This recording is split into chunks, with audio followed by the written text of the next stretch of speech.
18 अगस्त है, शाम के 5:30 बज रहे हैं।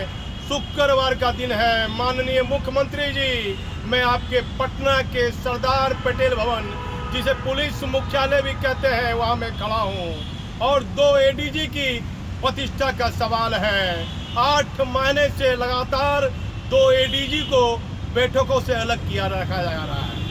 सरकारी बैठक जो हो रही है पुलिस मुख्यालय में, जो अहम बैठक होती है, दोनों एडीजी का बैठक में रहना अनिवार्य है। लेकिन वर्तमान डीजीपी RS भट्टी, पूरा नाम राजविंदर सिंह भट्टी, के समय में 2 एडीजी को नज़रअंदाज किया जा रहा है। दोनों एडीजी जो है बड़ी गलानी महसूस कर रहे हैं। और जब से 15 अगस्त के दिन से मैं आया हूँ पुलिस मुख्यालय में, वह दोनों पदाधिकारी एडीजी रैंक के कहीं न कहीं उनके आत्मसम्मान में बड़ी तकलीफ मैं देख रहा हूँ। बड़ी तकलीफ उनके आत्मसम्मान में है कि राज्य सरकार ने दोनों एडीजी को जो जिम्मा दिया है वह काम पुलिस हेडक्वार्टर में नहीं लिया जा रहा है।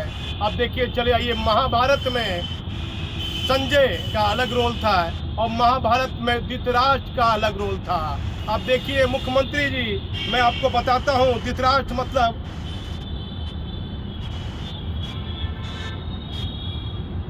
मतलब आंखों को बंद कर देना। धृतराष्ट्र की आंखें नहीं थी, धृतराष्ट्र का मतलब आंख बंद है। पुलिस मुख्यालय की तरफ किसी का ध्यान नहीं है। मुझे बड़े बड़े रिटायर पदाधिकारी ने कहा कि आप धृतराष्ट्र बन जाइए, संजय मत बनिए, नहीं तो बड़ा खराब समय है मुझे पत्रकार महोदय। लेकिन मुख्यमंत्री जी, सरदार पटेल भवन की इमारतें बहुत कुछ कह रही है। आप देखिए, मैं आपको बताता हूँ, सरदार पटेल भवन की इमारतें बहुत कुछ कह रही है। और ये इमारतें कह रही है कि 2 एडीजी, जिनके आत्मसम्मान में काफ़ी तकलीफ हो रही है, लेकिन कोई देखने वाला नहीं है। दोनों ही एडीजी को महत्वपूर्ण बैठकों से अलग रखा जा रहा है। लेकिन मेरे परिवार में पता नहीं आने वाले कई वर्षों में कोई IPS अधिकारी बनेगा या नहीं बनेगा, ये बता पाना कठिन है। लेकिन मैं पढ़ लिख कर IPS नहीं बन पाया, पत्रकारी बन पाया। मेरा भी अपना आत्मसम्मान है। तो जो SP से ADG तक आया है, उस ADG को उसके पद के अनुसार, पावर के अनुसार वह सरदार पटेल भवन में काम नहीं कर पा रहा है। माननीय मुख्यमंत्री जी, अपनी आंखों को खोलिए। नीतीश कुमार जी और भट्टी के समय में 2 एडीजी की प्रतिष्ठा पर पूरी तरह पानी फिरता मुझे दिख रहा है। हर इंसान का अपना मान सम्मान होता है। सड़क पर चलने वाला, यदि कोई आदमी सेव बेच रहा है, गर्मी में यदि आप खीरा बेच रहा है, तो उसका भी अपना मान सम्मान है। मुझे भी अभी एक पद का है, भू माफिया ने जो है बड़ा उल्टा सीधा बोल दिया भागलपुर में, तो मुझे भी बड़ा गिलानी हुआ, आत्म महसूस हुआ। मैंने कई पुलिस पदाधिकारियों को कहा, उसी तरह 2 एडीजी के साथ सरदार पटेल भवन में जो हो रहा है वह किसी के साथ नहीं होना चाहिए। और पूरा सरदार पटेल भवन चुप है, धृतराष्ट्र की तरह चुप बैठा हुआ है। जैसे धृतराष्ट्र महाभारत में पुत्र मोह के कारण सब कुछ देखते रहे और वह चुप रहे, और भट्टी के भय से करोड़ों रुपए की लागत का ये सरदार पटेल भवन मुझे हिलता हुआ दिख रहा है।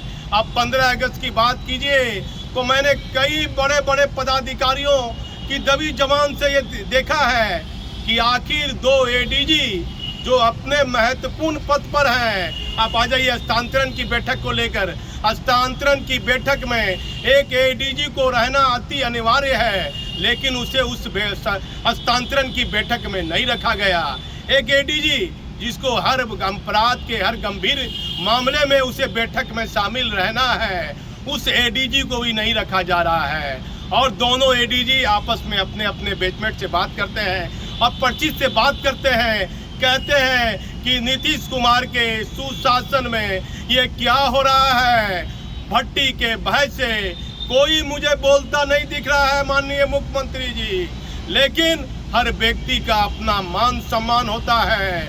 2 एडीजी लगातार 8 महीने से वह तनाव में चल रहे हैं। एक एडीजी डीजीपी साहब के साथ साथ रहते हैं, भले वह नहीं कहते हैं कि मुझे जो पावर है उस पावर में तो मैं हूँ, लेकिन उस पावर का मैं कोई इस्तेमाल नहीं कर सकता हूँ।